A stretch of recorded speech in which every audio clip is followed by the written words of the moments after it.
Welcome to English Voice Room. It's great to be here. We are getting into a subject today that it seems simple on the surface, but it's actually surprisingly strategic. And deeply personal. Oh, Right. absolutely. And really essential for anyone trying to, navigate this crazy, fast-paced life we're all in. Exactly. I want to start with a real question for everyone listening, and for you too. Just think about those rare moments when your calendar is totally empty. The dream. Right. No deadlines, no meetings.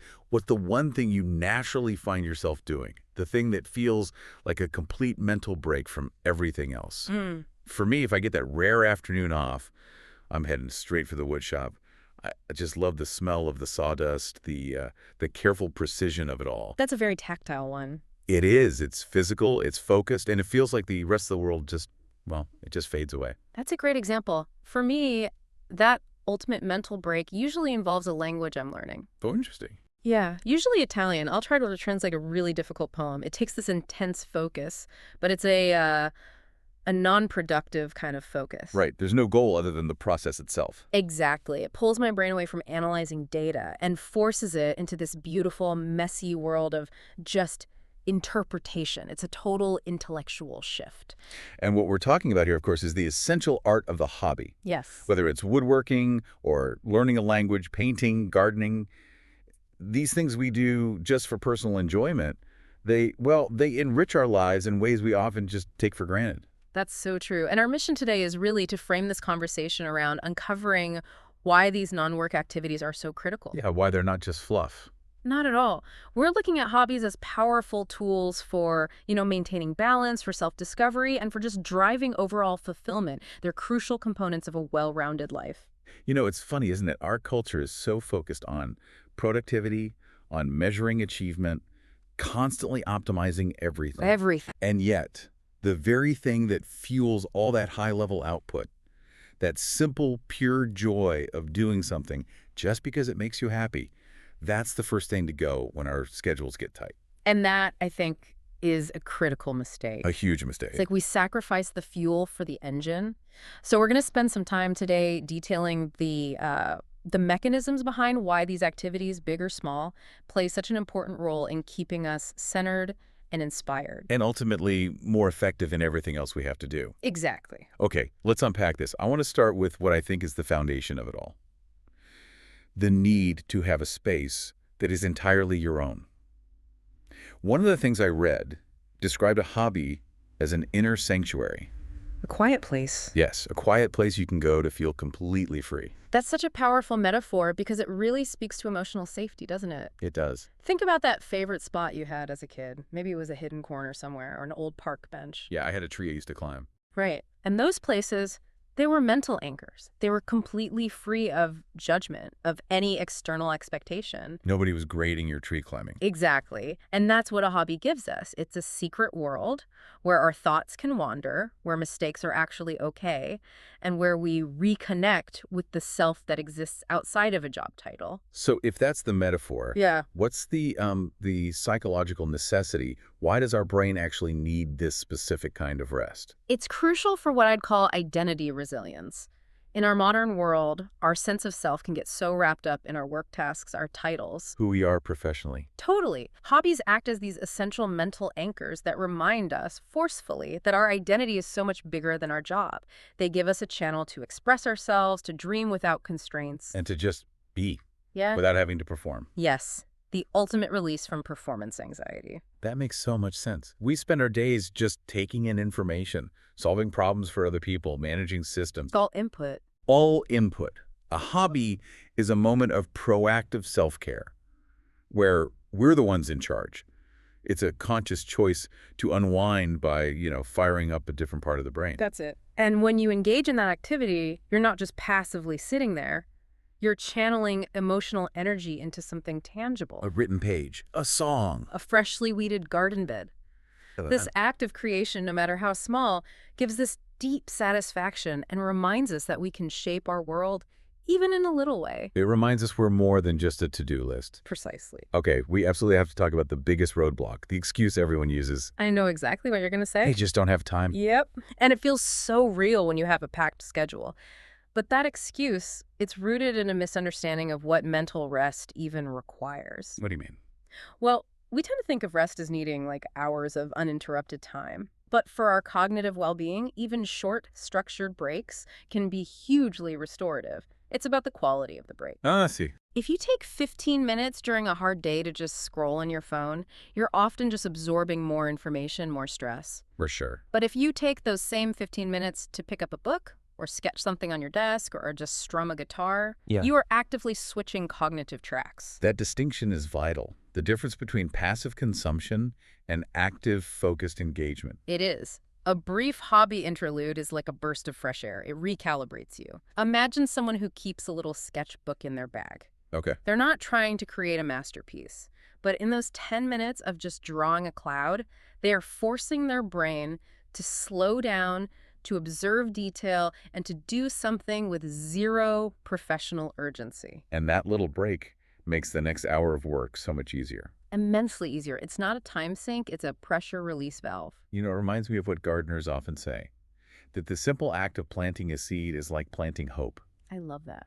Even if you only have 5 minutes to water it, you're investing in something that's on a different, slower clock than the rest of the world. And that connection to process, that ability to accept slowness, whether it's a plant growing or a skill developing, is so therapeutic. It's those small acts that let the anxieties just fall away for a moment. If you are enjoying our discussion on finding balance and how these activities can fuel success, please subscribe to our channel. You'll get all of our new explorations into the things that can truly enrich and simplify our modern lives. So we've established that hobbies give us essential rest. But here's where it gets really interesting for me. Okay. It turns out that for some of the world's most successful and intellectual people, their hobbies aren't just downtime. They're actually active cognitive tools. Yes, this is one of the most compelling insights.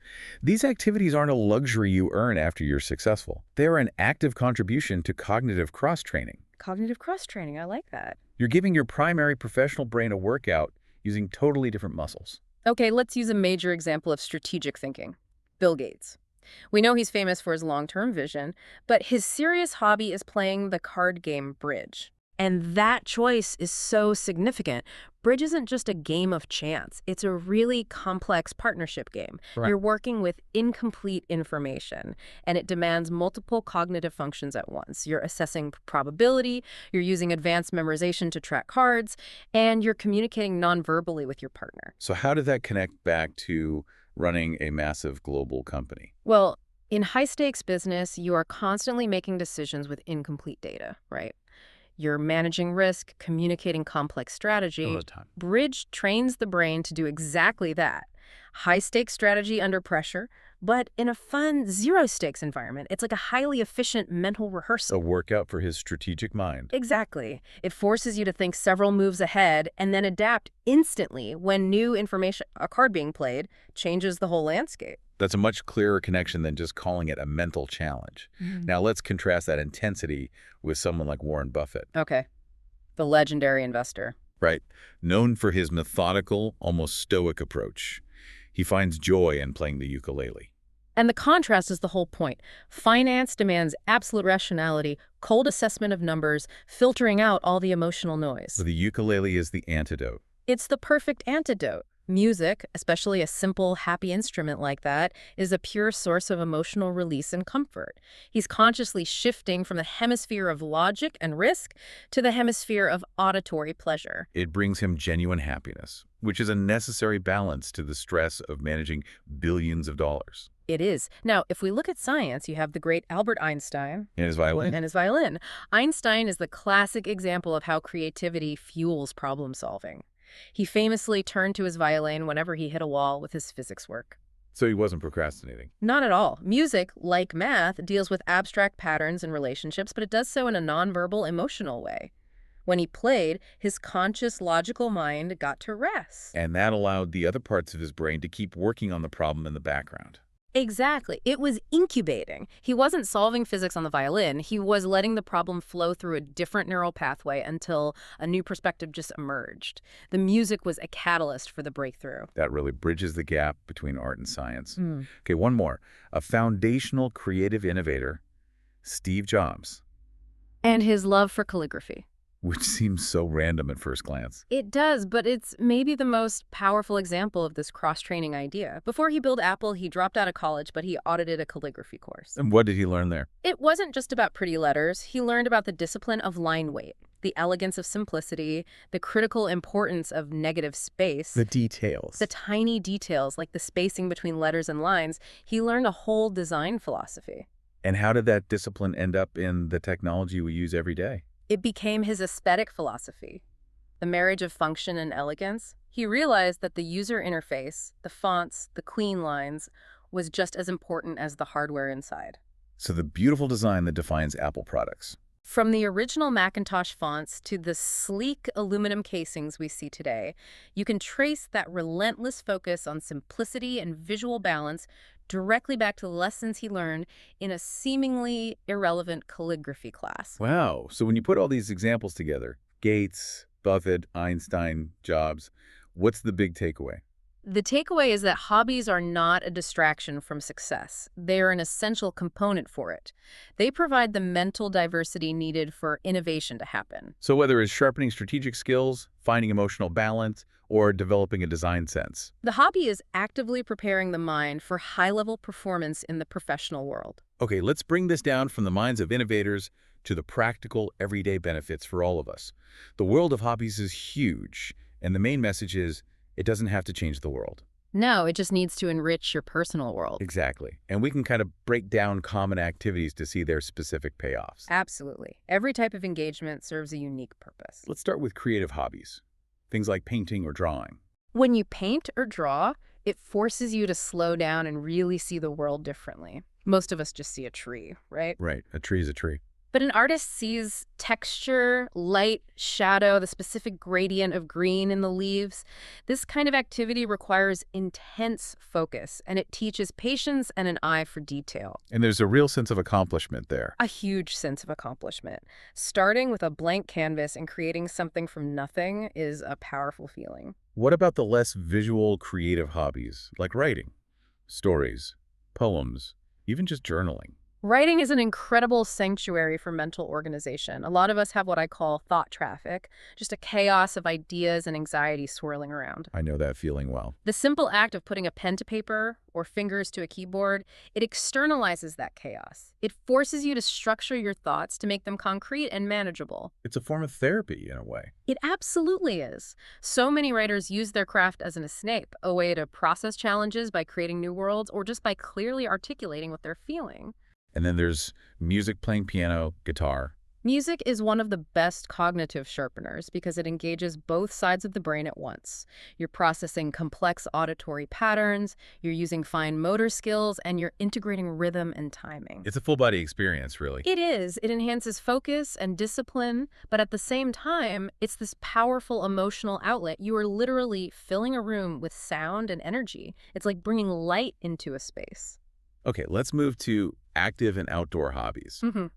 These seem obviously good for us, but what are the specific payoffs beyond just, exercise? The key here is the deliberate disconnect from screens and from being indoors. Take running, for instance. Okay. Runners often talk about getting into this meditative state after the first mile or so. The repetitive rhythm of your feet on the ground becomes an anchor. A moving meditation? Profound form of moving meditation. Worries and deadlines literally fall away, and you're just grounded in the present moment with the sound of your own breath. And for those of us looking for something calmer, there's gardening. Gardening is so therapeutic because it forces us onto biological time, which is so much slower than digital time. I like that, biological time. It gives you this tangible connection to nature. And it teaches absolute patience. You can't rush a seed. You have to water it and wait. It replaces that need for immediate gratification with the slow, hopeful reward of seeing something grow. And of course, there's also exploration travel, hiking, cycling. These are vital for shifting your perspective. Travel obviously exposes you to new cultures and ideas, but even just hiking or cycling in a new area close to home does wonders. It breaks the monotony. It breaks the monotony. It introduces novelty, which stimulates new neural pathways. It gives you a fresh visual and mental outlook on life. Okay, what about a really sensory category, culinary hobbies? Cooking and baking. These are satisfying on so many levels. They're relaxing because they demand focus and precision measuring, timing, which pushes other thoughts out of your head. And you get to experiment. Constantly. It's a low-stakes experiment. You can try complex Indian curries, delicate French pastries, and the reward loop is immediate and multisensory. The smell, the taste, the feeling of the dough. Plus, you get to eat the result. And you can share it, which gives you this great sense of providing value. Now, just to show how big this world is, can we touch on a few less common hobbies that might pique someone's curiosity? For sure. The spectrum is vast. For example, have you heard of urban exploration? Vaguely. It sounds adventurous. It is. It's about safely and respectfully exploring the forgotten or abandoned parts of a city. The appeal isn't just the thrill. No, I'd hope not. It's about historical curiosity. These places are like a tangible link to the past. And for someone who spends all day in a structured office, it's this powerful feeling of discovery and adventure. Okay, and on the complete opposite end of the spectrum, birdwatching. Profoundly peaceful. It requires immense patience and really sharpens your observational skills. You learn to tune out all the background noise and focus on very subtle cues, a specific call, a flash of color. A great way to connect with your local environment. Deeply satisfying. And one more, geocaching. The high-tech treasure hunt. Yes. It uses GPS coordinates to turn the real world into a giant game. It's a brilliant mix of physical exercise, navigation, and problem solving. It encourages you to explore your own neighborhood with fresh eyes. That really shows there's something out there for everyone. But what about the listener who's thinking, this all sounds great, but I don't know where to start, and I'm not talented? Yes. The fear of not being good enough. Let's get into the practical guide to discovery. Okay. That anxiety, the fear of not being perfect right away, is the single biggest block for adults.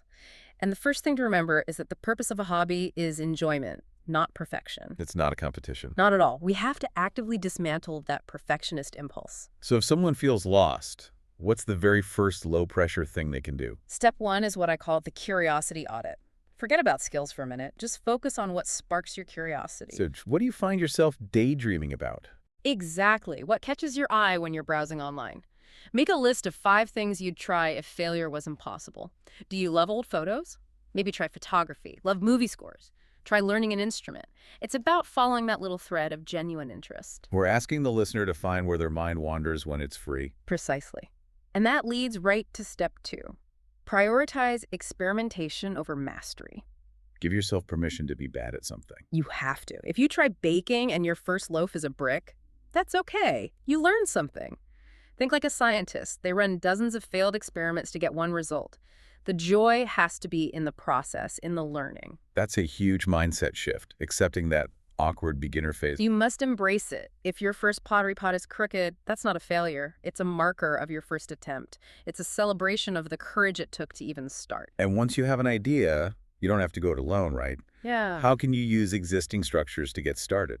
This is step 3. Leverage structure and community. Taking a class is a fantastic shortcut.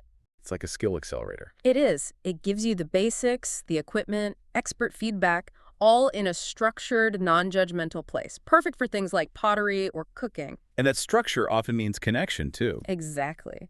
Joining groups and communities, whether it's a sports team, a book club, or a knitting circle, gives you a chance to learn from others and share frustrations. It's social interaction built around a positive interest. And what about for people who are maybe more isolated or just prefer to learn at their own pace? Then the internet is your best friend. Online resources are just vast. There are tutorials, forums, videos, and virtual communities for almost any niche interest you can imagine. It really democratizes the whole thing. It does. It gives you access to instruction and, maybe more importantly, instant camaraderie with people all over the world who share your exact interest. That makes starting seem much less intimidating. But now we hit the biggest practical hurdle. Actually fitting it into a packed life. How do we master that balance? This is where it gets real. And it requires shifting from just hoping you'll have time to intentionally making time. It's not about finding time, it's about making it. Yes. You have to treat that hobby time with the same respect you give a mandatory work meeting. So what are the actual strategies for that? First, you have to do some intentional prioritization. Literally track your time for a few days to see where it's all going. We often find these pockets of time we thought were lost to just being busy. And once you see where the time goes, You allocate specific, non-negotiable time blocks for your hobby. I think non-negotiable is the part people struggle with. Can you give some examples of how to make that happen? Think small and repeatable. Maybe it's 30 minutes right after dinner for your craft, or 15 minutes of your lunch break to practice an instrument instead of scrolling on your phone. I like that. Using your lunch break for rejuvenation, not just more screen time. These small slots make a massive difference in your energy levels for the rest of the day because they're actively restorative. What about multitasking? Can we combine hobbies with other things? Yes, but with a crucial distinction. We're talking about smart multitasking. This works for passive consumption. Like audiobooks. Exactly. You can listen to audiobooks, podcasts, or language lessons while you're commuting, exercising, doing chores. You're gaining knowledge without carving out new time. But active hobbies like writing or painting, they need your full attention to get into that flow state. That's a good point. And what happens when the initial excitement wears off? How do we stay committed? That's where goal setting becomes essential.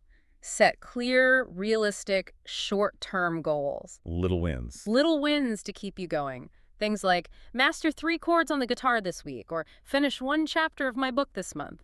Breaking it down into small, digestible pieces maintains momentum. And finally, there's the art of preserving that time. Yes, the crucial art of saying no. That's a hard one for many people. It is, but it's the foundation. Hobbies are there to enhance your life, not complicate it. You have to learn to politely but firmly refuse extra tasks that threaten to eat into your designated hobby time. If you don't defend that time, the world will fill it for you. Okay, that's extremely practical.